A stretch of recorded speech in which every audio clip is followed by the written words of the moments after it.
वो परमात्मा का जो शिष्य था वो कहने लगा, शारदा एक बात बता भगतनी, मैं कितना दुखी था, मेरे जितना दुखी संसार में कोई नहीं था, और मैंने आत्महत्या करने की सोच ली थी सपरिवार। एक ऐसे ही परमात्मा के भगत ने आकर मुझे बताया कि आप हमारे गुरुजी के पास चलो। मुझे भी ऐसे धक्का सा लगा था कि मैं ब्राह्मण नकली और एक दानव के पैर पकड़ूंगा। फिर उस भगत ने बताया कि भगवान, आप मानते हो परमात्मा किसी भी रूप में कहीं भी आ सकता है, और आपको ये पता लग जाए कि ये दानक जो है ये भगवान है, तो आप क्या करोगे? कहने लगे भगवान है तो हम अवश्य जाएंगे, लेकिन दानक भगवान नहीं, दुल्हा भगवान नहीं हो सकता। मैंने भी बहुत वाद विवाद किया था और मरा पड़ा था, सारे दुख ऊपर थे, लेकिन फिर भी इस मान बढ़ाई, इस ब्राह्मणपन ने मेरे को कति आकड़ बना रखा था। मेरे सामने कोई विकल्प नहीं रहा मृत्यु के अतिरिक्त। तब मैंने उस भगत की बात को स्वीकार किया और परमेश्वर कबीर जी के चरणों में गया। उसी दिन से मुझे राहत मिलनी प्रारंभ हुई, और मेरे रिश्तेदार ये ब्राह्मण जिनको तू अपना मानती है, ये के कहेंगे, इन्होंने मुझे 10 पैसे 10 रुपए देना बंद कर दिया था। रिश्तेदार भी मुंह मोड़ कर बैठ जाते थे, दूर से देखते उसकी शक्ल बदल जाती थी कि ये कंगाल आ गया, 10 रुपया न सेध देगा, पैसे मांगन आया होगा। और आज मेरी वो स्थिति है कि वो रिश्तेदार मेरे से मांगने आ रहे हैं, और मैं सहर्ष उनको बगैर ब्याज के देता हूं। मैं तो ब्याज से भी लेने जाता था तो भी नहीं देते थे। और मैं आपसे विनम्र प्रार्थना करता हूं, क्योंकि आप हमारी नाती हो, आप जन्म बर्बाद मत करें। आज तू ब्राह्मणी है, कल न के बेरा कौन सी जूनी में जाएगी, गधी बनेगी, कुतिया बनेगी, फिर ये ब्राह्मण तेरी जाति यही दरिद्र ही रह जाएगी। ऐसे करड़े करड़े वचन और सत्य वचन बताकर वो उठ कर चल पड़ा कि मैं तो तेरा पानी भी ना पीऊं, तो इतनी नफरत करती है भगवान से। उठ कर आ गया। अब फिर शारदा ने सोची भाई बात तो कुछ न कुछ है, क्योंकि और भी परमात्मा भेजता रहता अपने संदेशवाहक, अपना संदेश भिजवाता अपनी आत्माओं के पास। एक दो ने और ऐसा ही कहा, तो शारदा ने सोची कि अब के अगर आसपास, मेरे घर के आसपास कोई सत्संग होगा तो मैं परीक्षार्थ जाऊंगी, अपने मुंह पर घूंघट काट कर जाऊंगी, कोई पहचान ना ले मैं बामड़ी हूं। क्योंकि कबीर परमात्मा के पास तो अधिकतर जुलाहे लोग या अन्य छोटे मोटे जो गरीब से व्यक्ति होते थे, दूसरी जाति वाले, वह भी आते थे। तो उसने सोचा कि मैं अपना ऐसा वेशभूषा बनाकर जाऊंगी, मुझे पहचान ना ले कोई क्या ब्राह्मणी आगी, और यदि कबीर जी ने मेरे सिर पे हाथ रखा और मैं स्वस्थ होगी, मुझे राहत मिल गई, तो मैं शरण पकड़ लूंगी, समाज न नहीं देखूंगी। अब परमात्मा कहते हैं सो चल छिद्र मैं करूं अपने जन के काज। अरण्यक सिपू जो मार दूं नरसिंह धर लूं साज। तो उस परमात्मा का संदेशा मिला शारदा को। क्या मिला कि शारदा आज यहाँ एक कबीर नाम का संत आ रहा है और वो सत्संग करेगा, चल लगी सत्संग में। अब उसके तो कान खड़े हो गए, उसको तो कह दिया कि ना हम ना जाया करा दानका के सत्संग में, हम तो ब्राह्मण हैं। फिर उसने क्या किया कि अपना वेशभूषा बदली, घूंघट काटा, मुंह पर पल्ला डाला। पहले पर्दा रिवाज थी, घूंघट की रिवाज थी तक सभी में।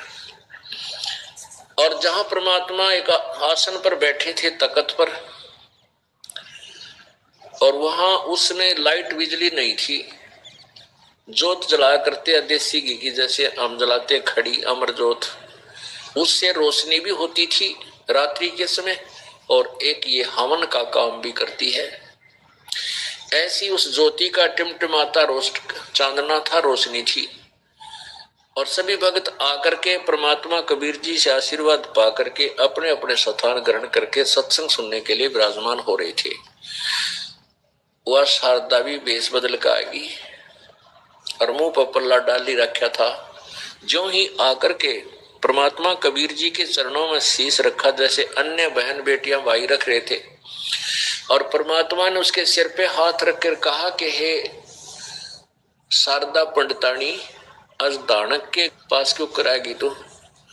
अब जो ही उस परमेश्वर ने उसके हाथ रखा सिर पे, उसका वो दर्द दूर हो गया, वो दुख निकत्ती खत्म हो गया, जैसे था ही नहीं।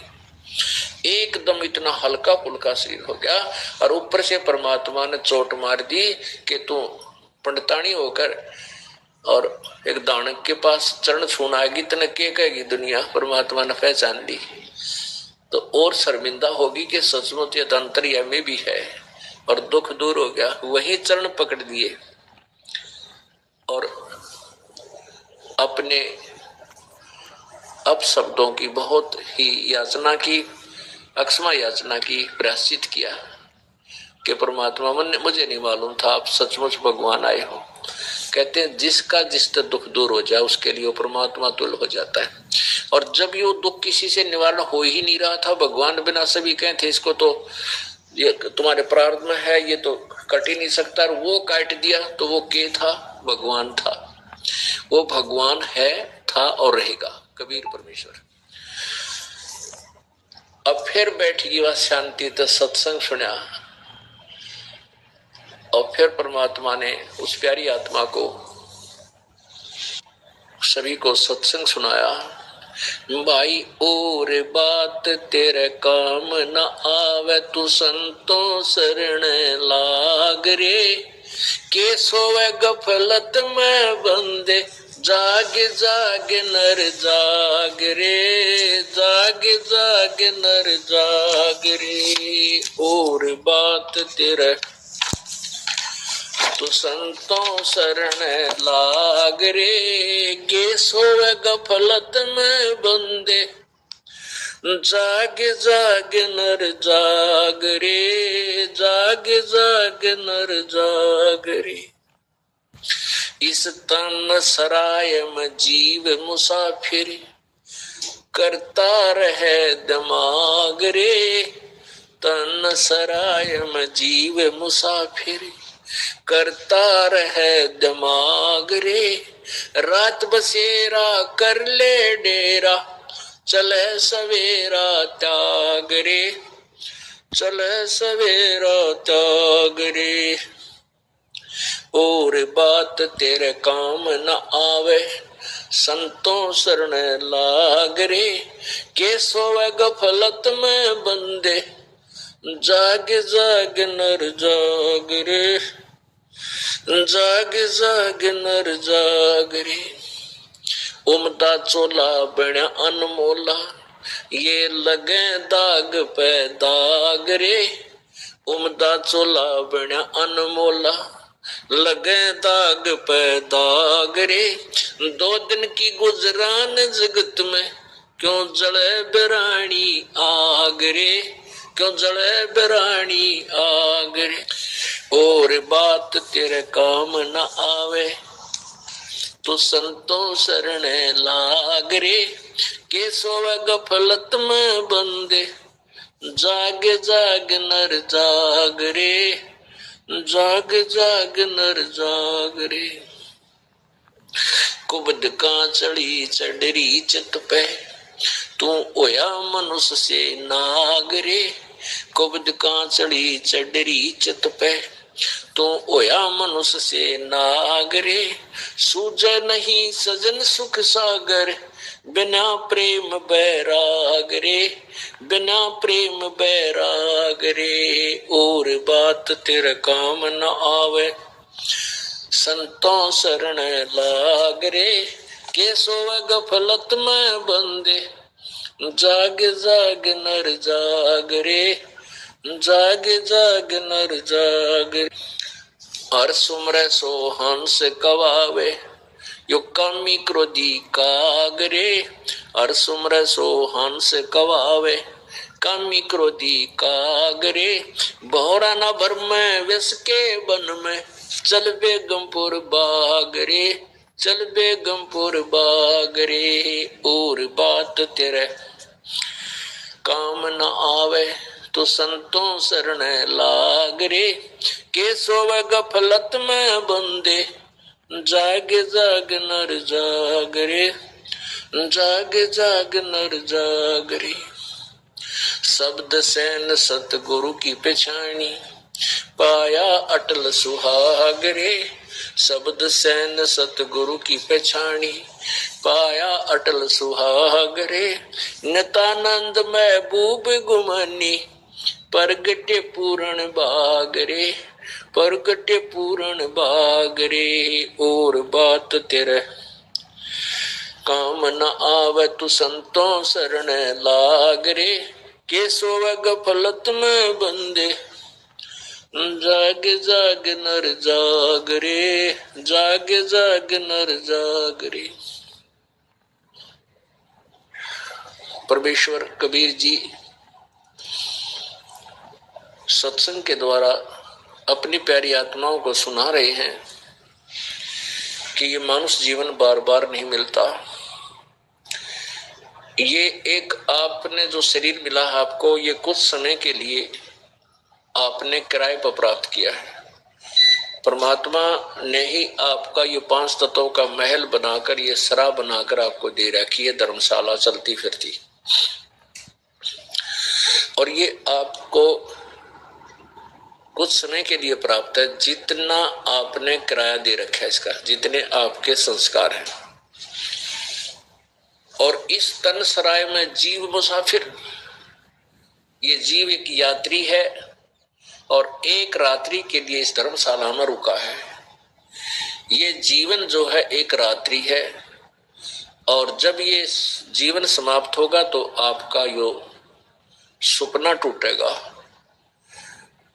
और ये आपका शरीर यहाँ से खत्म हो जाएगा। इसको छोड़ के आप चले जाओगे, आपका किराया पूरा हो जाएगा। तो क्या बताते हैं, रात बसेरा कर ले डेरा, तू चले सवेरा त्याग रे। इस मनुष्य शरीर को प्राप्त करके आप गफलत में सो रहे हो। कौन सी गफलत है? अज्ञान रूप अंधकार में और इस मोह ममता की नींद में आप गहरे सो रहे हो। आपको जगाने के लिए परमात्मा स्वयं भी आते हैं और हमारे जैसे दास की भी ड्यूटी लगाते हैं आपको जगाने के लिए। और जो पुण्यात्मा होते हैं वो जाग जाते हैं और अपने मूल काम को प्रारंभ कर देते हैं, जो मनुष्य जीवन का होता है, आत्म कल्याण का, सत्य भक्ति करने वाला जो काम है, उस कार्य को भी वो तुरंत शुरू कर देता है। तो क्या बताते हैं कि रात बसेरा कर ले, इस तन सरा में जीव मुसाफिर करता रहे दिमाग रे। आप अपने विचारों से सब सेट होए बैठे हैं, मैं न्यू कर दूंगा, मैं न्यू कर दूंगा, ऐसे कर दूंगा, एक कोठी बनाऊंगा, एक कार ले लूंगा, और वो तो चल ले ले जो तेरे भाग में मिल जाएगा। लेकिन परमात्मा की भक्ति में भी थोड़ी रुचि बना। अब जैसे हमने कितने दिमाग में, अपने दिमाग में क्या सोच रखा है।